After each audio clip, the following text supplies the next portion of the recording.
Mesdames, Messieurs, bonjour et bienvenue dans cette édition. Au sommaire, la formation des religieuses, religieux et des membres des instituts séculiers et sociétés de vie apostolique se fait dans des institutions. Sœur Christelle Euphrasie Avelé nous donne la différence entre congrégation religieuse, institut religieux et institut séculier.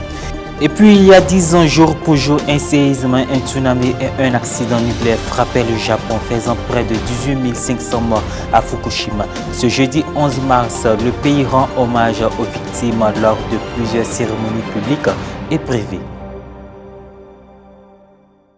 Sœur Christelle Euphrasie Avelé est religieuse de l'Institut des Sœurs Notre-Dame de l'Incarnation, une congrégation religieuse autochtone ivoirienne de droit diocésain, spécialiste en droit canonique et en théologie du droit de la vie religieuse. Elle enseigne à l'Institut catholique missionnaire d'Abidjan, ICMA. La religieuse nous parle de la différence entre congrégation religieuse, institut religieux et institut séculier. Il n'y a pas une très grande différence entre congrégation et institut. D'ailleurs, il n'en a pas parce que c'est la même chose.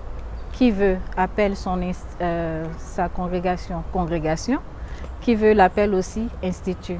Et dans le code de droit canonique, le terme le plus employé, c'est les instituts. Donc, institut de vie consacré en général, à l'intérieur duquel il y a plusieurs typologies. Donc, on peut avoir des instituts de vie consacrés, à l'intérieur duquel on a les instituts religieux et les instituts séculiers. Et à côté de ceux-ci, on a les sociétés de vie apostoliques. Donc c'est tout cela qui sont dans le code de droit canonique à partir du canon 573 jusqu'au canon 746. Et cet institut a pour typologie de vivre une certaine particularité. Donc des éléments qui lui sont constitutifs à travers la profession des conseils évangéliques de manière publique.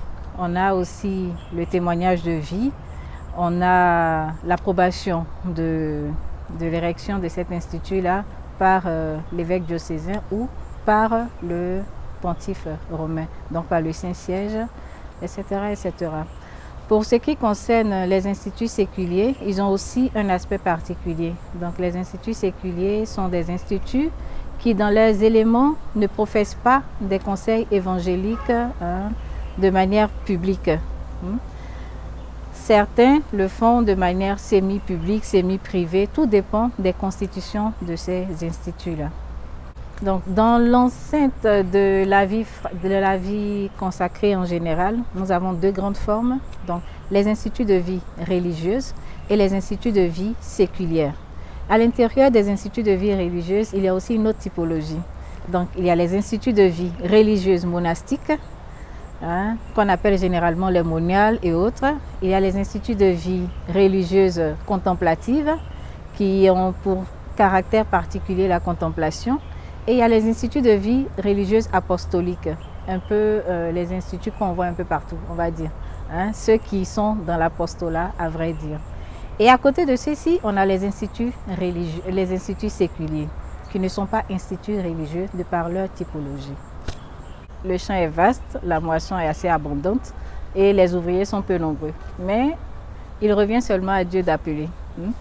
Et c'est toujours bon d'avoir des personnes qui épousent notre spiritualité, qui épousent aussi notre charisme, pourquoi pas. Donc ceux qui se sentent concernés par la vie, qui sentent l'appel à la vie consacrée ou à la vie religieuse, là, peuvent entrer dans n'importe quel institut pour mettre en œuvre ou pour exercer dans le champ du Seigneur. Voilà. Dominos Flevit est l'un des plus beaux endroits d'où l'on peut contempler la ville sainte. Le matin, le soleil illumine les anciennes murailles. Au coucher du soleil, les pierres de la ville sont teintées d'or. On en sait plus avec Morel Poti.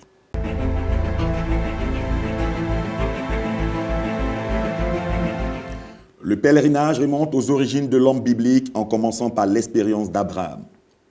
Lors d'un de ces pèlerinages, Jésus a pleuré sur Jérusalem, prophétisant sa destruction. Dominus Flevit est l'un des plus beaux endroits d'où l'on peut contempler la ville sainte. Le matin, le soleil illumine les anciennes murailles. Au coucher du soleil, les pierres de la ville sont teintées d'or. Le sanctuaire est situé au milieu du mont des Oliviers, l'un des lieux préférés des pèlerins, car d'ici on peut voir toute la ville. La ville telle que nous la voyons aujourd'hui n'est pas la ville du temps de Jésus lorsqu'il a prophétisé la destruction du temple. La zone autour du sanctuaire est riche en découvertes, remontant aux premières générations chrétiennes. Des fouilles importantes menées entre 1953 et 1955 par frère Bellamino Bagatti, archéologue du Studium Biblicum Franciscanum, ont mis au jour les restes d'une ancienne nécropole datant de l'époque romaine et byzantine. Un complexe de tombes avec sarcophages et ossuaires. Certaines de ces tombes présentent des signes chrétiens évidents et remontent à la première communauté judéo-chrétienne de Jérusalem. Gravés ou tracés au fusain, sur les parois des ossuaires apparaissent des croix, des motifs floraux, la lettre Tau, des monogrammes constantiniens et pas moins de 43 inscriptions en hébreu, en araméen et en grec, ainsi que des noms récurrents du Nouveau Testament tels que Marie, Marthe, Philon le Cyrénéen, Matthieu, Joseph et Jésus. L'église a été construite en 1955 par l'architecte italien Barluzzi. Elle se dresse sur un sol du 5e siècle. Le dôme du Dominus Flevit crée 2 des 4 lunettes ogivales en bas-relief. La représentation du Christ en pleurs, en plein dans l'église, est particulièrement intense. Dans le dessin original, vous pouvez voir le vitrail à travers lequel vous avez aujourd'hui une vue de Jérusalem. Sous l'autel, une mosaïque porte les paroles de Jésus. Le pape François est rentré à Rome le lundi 8 mars 2021 après un voyage historique en Irak. Retrouvez dans cet élément les 5 moments qu'il ne fallait pas manquer de ce périple sur la terre d'Abraham.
Le Japon a marqué jeudi 11 mars 2021 le 10e anniversaire du séisme, du tsunami et de la catastrophe nucléaire qui ont frappé le nord-est du pays où la vie de nombreux survivants est toujours en suspens. Le séisme de 9,1 sur l'échelle de Richter qui a frappé l'archipel en 2011 a déclenché un gigantesque tsunami qui a pénétré loin dans les terres, détruisant des villes et provoquant un gravissime accident à la centrale nucléaire de Fukushima.